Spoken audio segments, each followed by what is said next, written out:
اعوذ باللہ من الشیطان الرجیم بسم اللہ الرحمن الرحیم یا ایہا الذین آمنوا ان تطیعوا الذین کفروا یردوکم علی اعقابکم فتنقلبوا خاسرین بل اللہ مولاکم وہو خیر الناصرین سنلقی فی قلوب الذین کفروا الرعب بما اشرکوا باللہ ما لم ينزل به سلطانا ومأواهم النار وبئس مثوى الظالمين وَلَقَدْ صَدَقَكُمُ اللَّهُ وَعْدَهُ إِذْ تَحُسُّونَهُم بِإِذْنِهِ حَتَّى إِذَا فَشِلْتُمْ وَتَنَازَعْتُمْ فِي الْأَمْرِ وَعَصَيْتُم مِّن بَعْدِ مَا أَرَاكُم مَّا تُحِبُّونَ مِنكُم مَّن يُرِيدُ الدُّنْيَا وَمِنكُم مَّن يُرِيدُ الْآخِرَةَ ثُمَّ صَرَفَكُمْ عَنْهُمْ لِيَبْتَلِيَكُمْ وَلَقَدْ عَفَا عَنْكُمْ وَاللَّهُ ذُو فَضْلٍ عَلَى الْمُؤْمِنِينَ صدق اللہ العظیم۔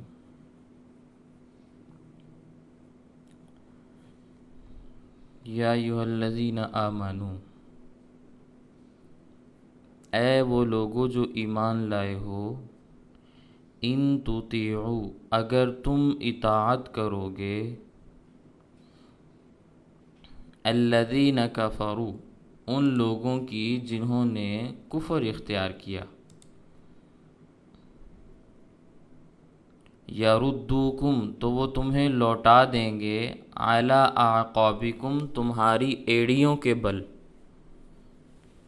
فتنقلبوا خاسرین، تو تم نقصان اٹھاتے ہوئے واپس پلٹ جاؤ گے، بل اللہ مولاکم، اللہ تمہارا آقا ہے، اللہ تمہارا مولا ہے،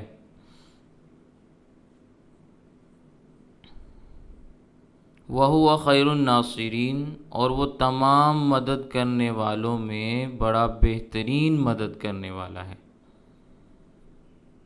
سنلقی، عن قریب ہم ڈالیں گے، فی قلوب الذین کفروا، ان لوگوں کے دلوں میں جو کافر ہیں، الرعب، رعب کو ڈال دیں گے،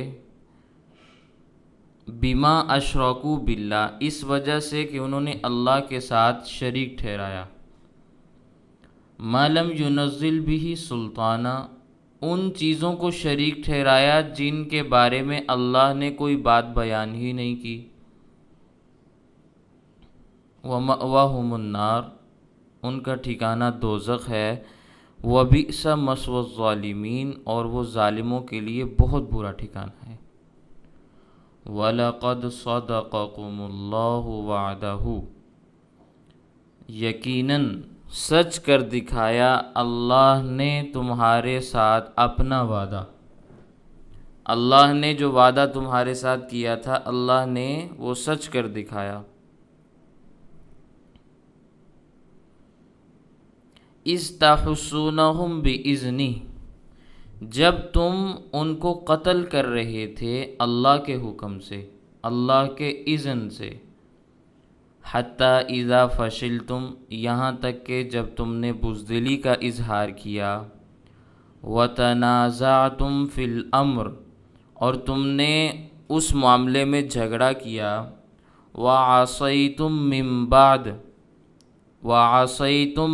بَعْدِ مَا أَرَاكُم مَّا تُحِبُّونَ، اور تم نے نافرمانی کی اس کے بعد اللہ نے تمہیں وہ چیز دکھائی جس کو تم پسند کرتے ہو، منکم من یرید الدنیا، تم میں سے بعض وہ تھے جو دنیا چاہتے تھے، ومنکم من یرید الآخرہ، اور تم میں سے بعض وہ تھے جو آخرت کا ارادہ رکھتے تھے، ثم صرفکم عنہم، پھر پھیر دیا اللہ نے تمہیں ان سے، لیبتلیکم، تاکہ اللہ تعالیٰ تمہارا امتحان لے، وَلَقَدْ عَفَا عَنْكُمْ، اور یقیناً اللہ تعالیٰ نے تمہیں معاف کر دیا، وَاللَّهُ ذُو فَضْلٍ عَلَى الْمُؤْمِنِينَ، اور اللہ تعالیٰ ایمان والوں پر بڑا فضل فرمانے والا ہے۔ غزوہ احد کا تذکرہ آپ کے سامنے ہو رہا تھا۔ مشرکین مکہ بڑی تیاریاں کر کے میدان میں اترے تھے، کیونکہ غزوہ بدر میں ان کو نقصان بڑا ہوا تھا۔ ان کے 70 بڑے افراد سردار مارے گئے، باقی 70 گرفتار بھی ہوئے، اور باقی جتنے بھی تھے ساری بھاگ گئے۔ بھاگنے والوں کو بھاگنے کا راستہ بھی نہیں ملا۔ تو ان کو بڑا صدمہ تھا کہ تعداد میں بھی ہم زیادہ تھے، اسلحہ بھی ہمارے پاس زیادہ تھا، ضروریات زندگی بھی ہمارے پاس زیادہ تھیں، اور انہوں نے ہمارے ہی آدمی کاٹ دیے۔ اس وجہ سے ان کے جذبات کافی بھڑکے ہوئے تھے۔ تو اس لیے مشرکین مکہ ہجرت کے تیسرے سال 3000 کا مسلح لشکر لے کر نکلے، اور اس نکلنے کو بھی انہوں نے خفیہ رکھا کہ اچانک جا کر مسلمانوں کے اوپر حملہ کریں گے۔ خفیہ طور پر یہودی بھی ان کے ساتھ ملے ہوئے تھے، اور یہودیوں کی طاقت بھی اچھی خاصی تھی۔ جب مدینہ منورہ کے بالکل قریب آ گئے تو پتہ چلا کہ دشمن کا بہت بڑا لشکر جنگ کے لیے آیا ہوا ہے۔ نبی کریم صلی اللہ علیہ وسلم کو خبر دی گئی کہ حضرت دشمن کا ایک بہت بڑا لشکر ڈھول بجاتے ہوئے، بھنگڑا ڈالتے ہوئے، اچھلتے کودتے ہوئے ہمارے قریب آ گیا ہے۔ تو نبی کریم صلی اللہ علیہ وسلم نے حکم دیا کہ فوراً میدان جنگ میں پہنچو۔ مسلمان جب نکلنے لگے تو منافقوں نے ان کی ہمتیں پست کرنے کے لیے پروپیگنڈا کیا کہ پچھلے سال ان کو شکست ہوئی تھی، ان کا بڑا نقصان ہوا تھا، انہوں نے اب بڑا اچھے طریقے سے بدلہ لینا ہے، وہ تم میں سے کسی کو بھی زندہ نہیں چھوڑیں گے، اس لیے نہ جاؤ۔ لیکن مسلمانوں نے ان کے اس پروپیگنڈے کا کچھ اثر نہیں لیا، چل پڑے۔ تو منافقوں کو بھی ساتھ جانا پڑا، لیکن خفیہ طور پر منافقوں نے آپس میں مشورہ کر کے یہ طے کر لیا کہ ہم نے جنگ میں شریک نہیں ہونا۔ تو جب یہ 1000 کا لشکر احد کے دامن میں پہنچا تو یہ 300 منافق اندر شامل تھے، یہ نکل گئے۔ انہوں نے بہانہ بنا کے کہنے لگے کہ بھی ہم تو واپس گھر کی طرف جا رہے ہیں۔ اس کا تذکرہ اللہ تعالیٰ نے قرآن کریم کے اندر بھی کیا۔ کہنے لگے لو نعلم قتالا لاتبعناکم، اگر ہم جانتے کہ کوئی لڑائی ہے تو ضرور تمہارا اتباع کرتے۔ یہ تو لڑائی نہیں، یہ تو اپنے آپ کو خودکشی کرنے کے مترادف ہے، موت کے منہ میں دھکیل رہے ہیں سیدھا سیدھا۔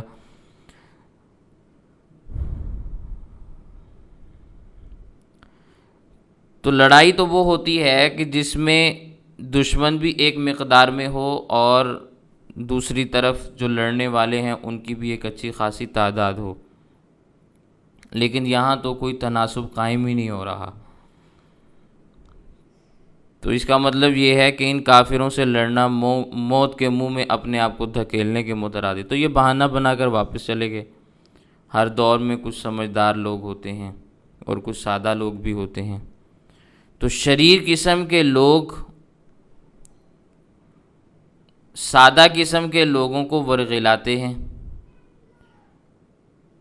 تو جب منافقوں نے یہ پروپیگنڈا شروع کیا تو کچھ مخلص لوگ بھی اس پروپیگنڈے کا شکار ہو گئے۔ میں نے پہلے بھی آپ کے سامنے اس کا تذکرہ کیا تھا۔ قبیلہ بنو سلمہ اور بنو حارثہ والے کہنے لگے کہ یہ واپس جا رہے ہیں تو ہم بھی واپس چلے جاتے ہیں۔ پھر ایک دوسرے سے پوچھنے لگے کیا نبی کریم صلی اللہ علیہ وسلم بھی جا رہے ہیں؟ تو بتانے والوں نے بتایا کہ بھی نہیں۔ پوچھنے والوں نے پوچھا ابو بکر صدیق بھی واپس جا رہے ہیں؟ انہوں نے کہا جی نہیں۔ حضرت عمر بھی واپس جا رہے ہیں؟ کہنے والوں نے کہا کہ بھی نہیں۔ تو پھر سوال خود سے کیا کہ بھی ہم کیوں جا رہے ہیں؟ تو اللہ نے ایمان کی برکت سے پھر انہیں استقامت عطا فرمائی۔ کہنے لگے جب نبی کریم صلی اللہ علیہ وسلم واپس نہیں جا رہے تو ہم بھی نہیں جائیں گے، جو ہوگا دیکھا جائے گا۔ تو اس طرح اللہ تعالیٰ نے ان کو بچا لیا۔ پچھلی آیات میں اس کا تذکرہ بھی آیا ہے۔ تو اب اللہ تعالیٰ مومنوں کو تنبیہ فرما رہے ہیں کہ منافقوں کے پروپیگنڈے سے متاثر نہیں ہونا، کبھی بھی نہیں ہونا۔ یا ایھا الذین آمنوا ان تطیعوا الذین کفروا، اے وہ لوگو جو ایمان لائے ہو، اگر تم اطاعت کرو گے ان لوگوں کی جو کافر ہیں، یردوکم علی اعقابکم، یہ تمہیں واپس اپنے اسی کفر کی حالت میں لوٹا دیں گے جہاں سے تم ہجرت کر کے ایمان کی طرف آئے ہو، یعنی جس طرح تم پہلے کافر تھے پھر اسی طرح کافر ہو جاؤ گے۔ فتنقلبوا خاسرین، تو تمہارا یہ لوٹنا نقصان کے ساتھ ہے، فائدے نہیں ہیں اس میں کوئی فائدہ نہیں ہے، نقصان اٹھاتے ہوئے تم واپس پلٹ جاؤ گے۔ مطلب یہ ہے کہ دین پر قائم رہو، کافروں کی باتوں پر توجہ نہ دو۔ یہ تو منافق قسم کے لوگ ہیں، کھلے عام گھومتے پھرتے ہیں مسلمانوں کے درمیان، یہ تو کافروں سے بھی زیادہ خطرناک ہیں۔ اسی لیے قرآن کریم میں اللہ تعالیٰ نے منافقوں کی سزا دوزخ میں سب سے زیادہ رکھی ہے، کیونکہ یہ عام کافروں سے زیادہ خطرناک ہوتے ہیں۔ ان المنافقین فی الدرک الاسفل من النار، سب سے نچلے درجے کے اندر منافق دوزخ کے اندر ہوں گے، اور نچلے حصے کے اندر سزا سب سے زیادہ سخت ہوگی۔ سمجھ آ رہی ہے؟ اس کی بہت ساری وجوہات ہیں، ہر سمجھدار آدمی اس بات کو بڑے اچھے طریقے سے سمجھ سکتا ہے کہ جو اندر کا دشمن ہوتا ہے وہ زیادہ خطرناک ہوتا ہے بنسبت باہر کے دشمن کے۔ ایک کھلا دشمن ہے اور ایک خفیہ دشمن ہے، تو خفیہ دشمن کھلے دشمن سے زیادہ خطرناک ہوتا ہے۔ تو یہ منافق آستین کا سانپ ہیں، بظاہر کلمہ بھی پڑھتے ہیں، نمازیں بھی پڑھتے ہیں، بڑے اپنے آپ کو مخلص مومن بھی کہتے ہیں، مسجد میں بھی آتے جاتے ہیں، پہلی صفوں میں بھی بیٹھتے ہیں، مگر دلوں کے اندر کھوٹ ہے۔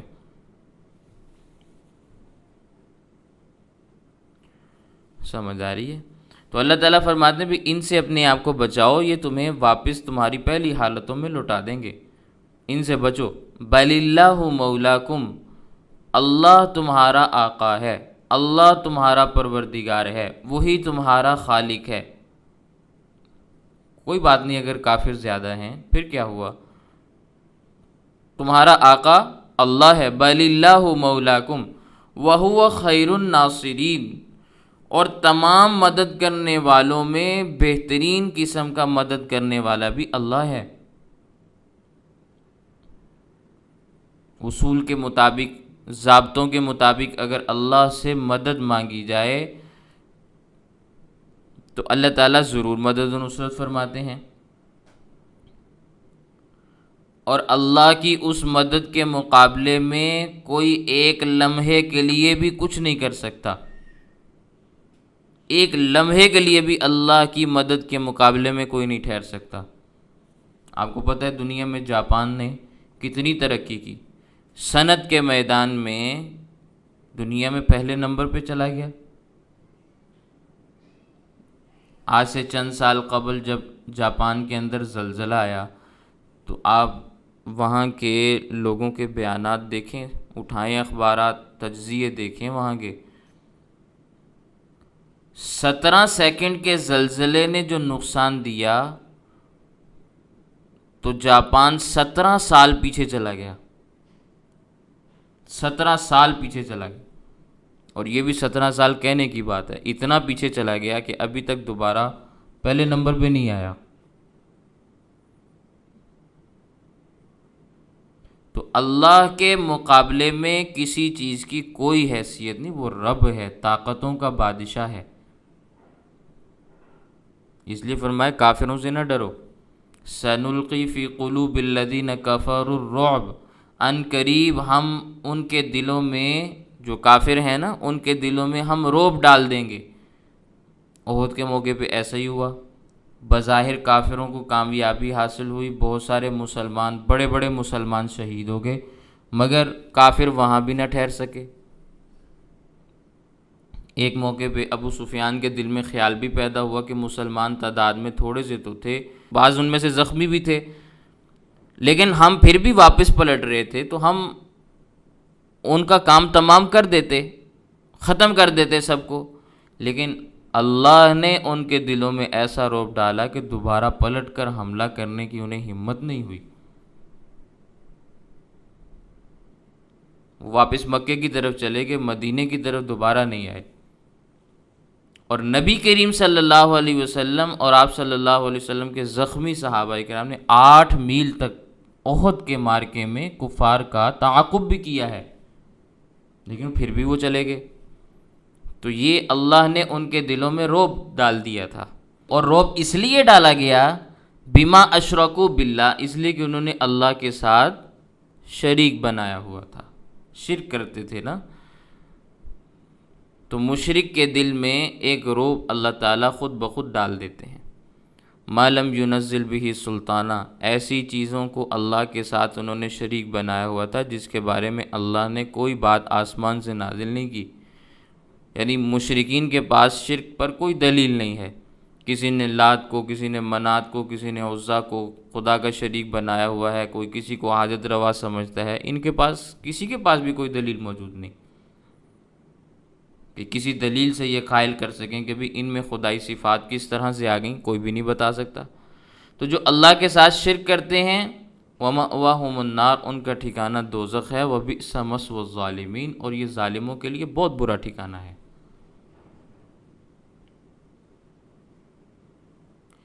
پہلے یہ بات بیان ہو چکی کہ ایمان والوں، اگر تم تقوی اختیار کرتے ہو، صبر کے راستے پر قائم رہتے ہو، تو یقیناً تمہیں فتح اور سربلندی ملے گی۔ پچھلی آیات میں تذکرہ گزر چکا ہے۔ تو غزوہ احد میں ابتداً اللہ تعالیٰ نے مسلمانوں کو فتح عطا فرمائی، حالانکہ کافر تعداد میں زیادہ تھے، اسلحہ بھی ان کے پاس زیادہ تھا۔ مسلمان تو 1000 تھے، ان میں سے بھی 300 نکل گئے تو 700 رہ گئے۔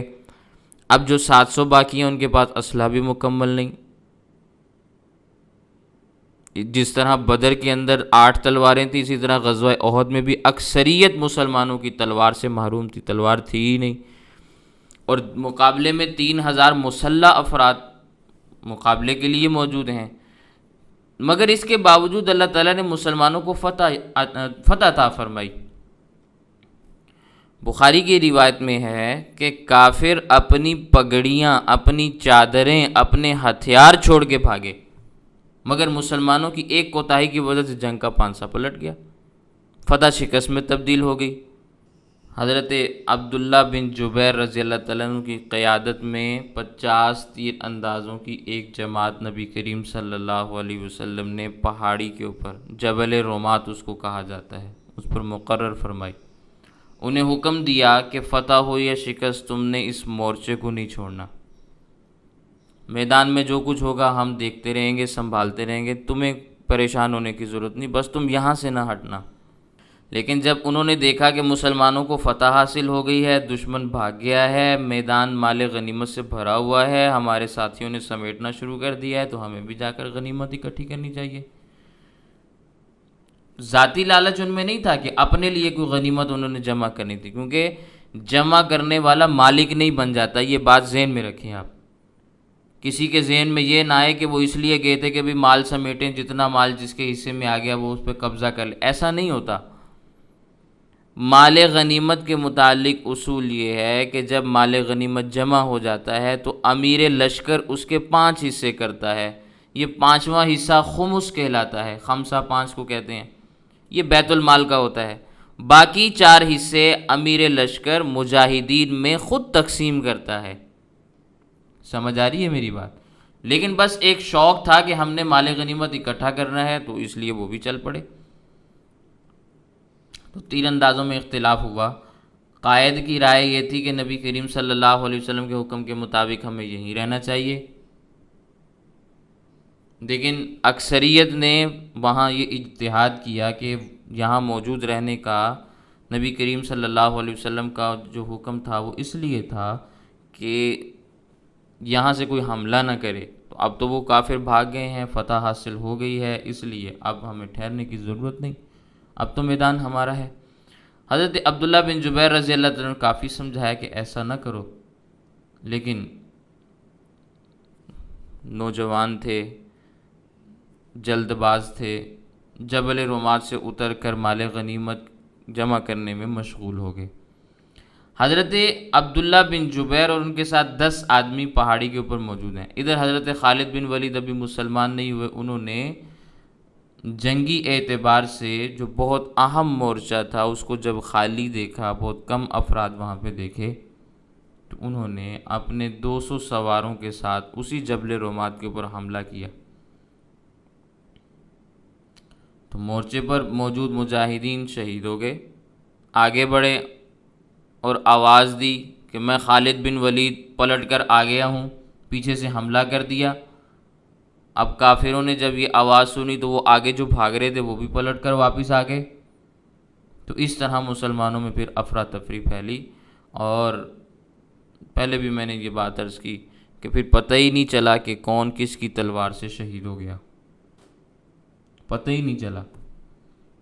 حضرت حذیفہ بن یمان رضی اللہ عنہ کے والد حضرت یمان اسی میدان میں مسلمانوں کے ہاتھوں شہید ہو گئے۔ تو بہرحال 70 سے زائد مسلمان شہید ہو گئے، اور کوئی بھی نہیں تھا جس کو کوئی زخم نہ لگا ہو، سب زخمی ہیں۔ نبی کریم صلی اللہ علیہ وسلم بھی زخمی ہیں۔ نبی کریم صلی اللہ علیہ وسلم کا دفاع کرنے والے 10 صحابہ کرام میں سے 9 صحابہ شہید ہو گئے۔ اب یہ سارا کا سارا جو نقصان ہوا یہ کس لیے ہوا؟ پیغمبر کے حکم کو نہ ماننے کی وجہ سے۔ اگرچہ وہ حکم نہ ماننا اجتہاداً تھا، حکم عدولی جو ہوئی ہے وہ اجتہادی فیصلہ تھا، خطا پر مبنی تھا، تو اللہ تعالیٰ نے اپنا وعدہ پورا کر دیا کہ جب تم قاعدے کے مطابق لڑے، اصول کے مطابق لڑے، تو اللہ نے تمہیں فتح دے دی۔ اسی لیے اللہ تعالیٰ فرما رہے ہیں وَلَقَدْ صَدَقَكُمُ اللَّهُ وَعْدَهُ، یقیناً سچ کر دکھایا اللہ نے تمہارے ساتھ اپنا وعدہ، استحسونہم بِإِذْنِ، جب تم ان کو قتل کر رہے تھے اللہ کے حکم سے، حتیٰ اذا فشلتم، یہاں تک کہ جب تم نے بزدلی کا اظہار کیا، وتنازعتم فی الامر، اور تم نے ایک معاملے میں جھگڑا کیا کہ ہمیں اتر کر مال غنیمت اکٹھا کرنا چاہیے کیونکہ اب ہماری یہاں ضرورت نہیں، اس معاملے میں جھگڑا مراد ہے۔ کچھ نے کہا کہ نہیں جی ہمیں یہیں پہ ٹھہرنا چاہیے کیونکہ آپ صلی اللہ علیہ وسلم نے حکم دیا ہے کہ تم نے مورچے کو نہیں چھوڑنا، اس جھگڑے کا تذکرہ۔ وَعَصَيْتُم مِّن بَعْدِ مَا أَرَاكُم مَّا تُحِبُّونَ، تم نے نافرمانی کی، اس کے بعد اللہ نے تمہیں دکھائی وہ چیز جس کو تم پسند کرتے ہو، یعنی فتح کو تم پسند کرتے ہو وہ تمہیں حاصل ہوگی۔ مگر جب نبی کریم صلی اللہ علیہ وسلم کے حکم کو نہ مانا، اختلاف کیا، مال غنیمت کے پیچھے پڑ گئے، تو کایا پلٹ گئی۔ منکم من یرید الدنیا، تم میں سے بعض وہ بھی تھے جو دنیا چاہتے تھے، یعنی مال غنیمت اکٹھا کرنا چاہتے تھے۔ ومنکم من یرید الآخرہ، تم میں سے بعض وہ بھی تھے جو آخرت کا ارادہ رکھتے تھے۔ حضرت عبداللہ بن جبیر ان کے ساتھ 10 آدمی جو مورچے کے اوپر کھڑے رہے، آخرت کا ارادہ رکھتے تھے، شہید ہو گئے وہاں پہ۔ اس کے علاوہ بھی بہت سارے حضرات وہاں پہ شہید ہو گئے، حضرت امیر حمزہ ہیں، حضرت مصعب بن عمیر ہیں، حضرت عبداللہ بن جبیر، ان سارے حضرات کی قبریں وہیں پہ موجود ہیں۔ احد کے میدان میں آپ جائیں گے تو وہاں قبور موجود ہیں۔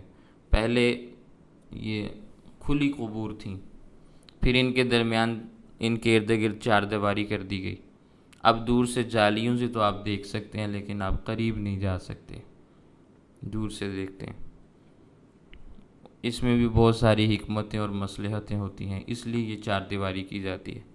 پہلے جنت البقیع میں بھی عام لوگ ہر وقت آتے جاتے تھے، مگر اب مخصوص اوقات میں آتے جاتے ہیں۔ ان پابندیوں کی بہت ساری وجوہات ہوتی ہیں، عام طور پر لوگ اس کو نہیں سمجھ پاتے اور مختلف قسم کے پروپیگنڈے کرتے ہیں، لیکن ان کی بہت ساری وجوہات ہوتی ہیں، وہ وجوہات ذہن میں رکھنی چاہیے۔ ایک مرتبہ ایک خبیث الفطرت آدمی نے حضرت عثمان رضی اللہ تعالیٰ عنہ کی قبر پہ جا کے پاخانہ کیا تھا، بغض عثمان میں، رافضی تھا، بے ایمان تھا۔ حالانکہ حضرت عثمان رضی اللہ تعالیٰ عنہ جنت البقیع میں جتنے بھی لوگ مدفون ہیں صحابہ کرام میں سے سب سے افضل حضرت عثمان رضی اللہ تعالیٰ عنہ جنت البقیع میں، حضرت عثمان رضی اللہ تعالیٰ عنہ جنت البقیع میں مدفون ہر شخص سے افضل ہیں، جتنے بھی افراد وہاں پہ، لیکن انہی کے ساتھ یہ معاملہ ہوا۔ نتیجتاً ظاہری طور پر بھی پابندیاں تو لگنی ہے نا، تو 4 دیواری بھی اسی وجہ سے ہے، اور آنے جانے کی جو پابندیاں ہیں وہ بھی اسی وجہ سے ہیں کہ کوئی اور خبیث فطرت کا آدمی وہاں جا کر کوئی اور خباثت نہ کرے۔ تو جن اوقات میں وہ جانے کی اجازت دیتے ہیں ان اوقات میں اچھی طرح نگرانی بھی کرتے ہیں۔ یہ ضیاء الحق کے زمانے کی بات ہے، جنت البقیع کے دوسری طرف ایک ہوٹل تھا، ابھی نہیں ہے، پہلے تھا، ابھی تو وہاں سے ساری جگہ ہی خالی کروا دی انہوں نے۔ اس کو ایرانیوں نے کرائے کے اوپر لیا، پھر اس کے نیچے سے ایک سرنگ نکالی، اس سرنگ کے ذریعے سے وہ حضرت سیدہ فاطمہ الزہرا رضی اللہ تعالیٰ عنہ کے جسد مبارک کو جنت البقیع سے نکال کر ایران لے جانا چاہتے تھے۔ رات کو مٹی نکال کے دور پھینک کے آتے اور صبح حاجی نمازی بن کے وہاں پہ بیٹھ جاتے۔ ایک تو پرانی آپ نے بات سنی ہوگی نا، حضرت نور الدین زنگی نور اللہ مرقدہ کے زمانے کی، وہ نبی کریم صلی اللہ علیہ وسلم کے جسد مبارک کو چوری کرنے کی واردات تھی یہودیوں کی طرف سے۔ اللہ نے وہاں بھی ناکام کیا، اللہ نے ان کو یہاں بھی ناکام کیا۔ تو معلوم ہو گیا، پکڑے گئے، بڑی اچھے طریقے سے کڑی قسم کی سزا ملی، سر قلم ہوئے ان کے۔ اب اس ہوٹل کو گرا کر انہوں نے وہاں سڑک بنا دیا، تو دوسری طرف سے آپ آئیں تو بالکل کوئی وہاں پہ ہوٹل آپ کو نظر نہیں آتا۔ تو اس قسم کے واقعات ہوتے ہیں، اس لیے یہ پابندیاں جھیلنی پڑتی ہیں، برداشت کرنی پڑتی ہیں۔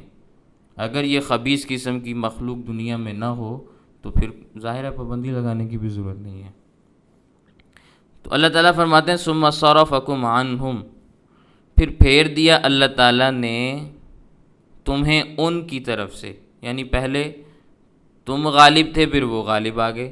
لیبتلیکم، کیوں پھیرا؟ تاکہ تمہارا امتحان ہو جائے، امتحان میں ڈالنے کے لیے، امتحان لینے کے لیے اللہ نے معاملے کو پھیر دیا، ثابت قدمی چیک کرنے کے لیے کہ تم میں سے کون کتنا ثابت قدم ہے۔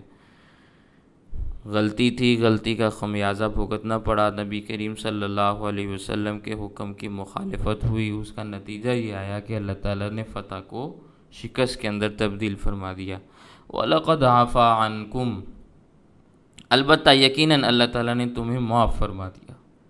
اب کوئی اس بنیاد پر اعتراض اٹھائے اور یہ کہے کہ صحابہ کرام نے اس موقع پہ یہ کیا تھا، ایسا ہوا تھا، ویسا ہوا تھا، تو بھائی اللہ نے فرما دیا ہے قرآن کریم میں، لقد، لام بھی تاکید کے لیے، قد بھی تاکید کے لیے، تاکید پر تاکید ہے۔ عفا عنکم، یقیناً، یقیناً ہم نے ان کو معاف کر دیا۔ واللہ ذو فضل علی المؤمنین، اللہ مومنوں پر بڑا فضل فرمانے والے۔ جو کچھ ہوا غلط فہمی کی وجہ سے ہوا، بدنیتی نہیں تھی، غلط فہمی تھی، اجتہادی خطا کہہ سکتے ہیں۔ اس اجتہادی خطا کے اوپر بھی اللہ نے معاف فرما دیا، نہیں کرنا چاہیے تھا انہیں ایسے، لیکن ہو گیا۔ اب اللہ معافی کا اعلان کر رہے ہیں، تو معافی کے اعلان کے بعد کسی کو جرت ہو سکتی ہے کہ وہ اب اعتراض کرے؟ کسی کو یہ جسارت نہیں کرنی چاہیے، کسی میں اتنی ہمت اور جرت نہیں ہونی چاہیے پھر وہ اس پر گفتگو کر سکے۔ جب اللہ نے معافی کا اعلان کر دیا، وہ اللہ کے بندے تھے، اللہ کے منتخب شدہ افراد تھے، صحابہ کرام انتخاب خداوندی ہیں، ان کا اللہ کے ساتھ معاملہ ہوا، اللہ نے ان کو معاف کر دیا، ان کو سزا دے دی، سزا دینے کے بعد معاف کر دیا۔ سزا کس طرح سے دی کہ فتح شکست میں تبدیل ہو گئی، بہت سارے افراد شہید ہو گئے، بہت سارے زخمی ہو گئے، جو مال ملنا تھا وہ نہیں ملا، یہ نقصان ہے۔ غلط فہمی اور چیز ہوتی ہے، بدنیتی اور چیز ہوتی ہے، دونوں میں بڑا فرق ہوتا ہے۔ تو اللہ تعالیٰ نے ان کو معاف فرما دیا، اس معافی کا قرآن کریم کے اندر اعلان فرما دیا۔ اب کسی کو یہ حق حاصل نہیں کہ وہ اس پر انگلی اٹھا سکے۔ واللہ ذو فضل علی المؤمنین، اللہ تعالیٰ ایمان والوں پر بڑا فضل فرمانے والے۔ یہ چند ایک آیات ہیں جو میں نے آپ کے سامنے عرض کی ہیں۔ اللہ تعالیٰ ہمیں بات سمجھنے کی توفیق عطا فرمائے۔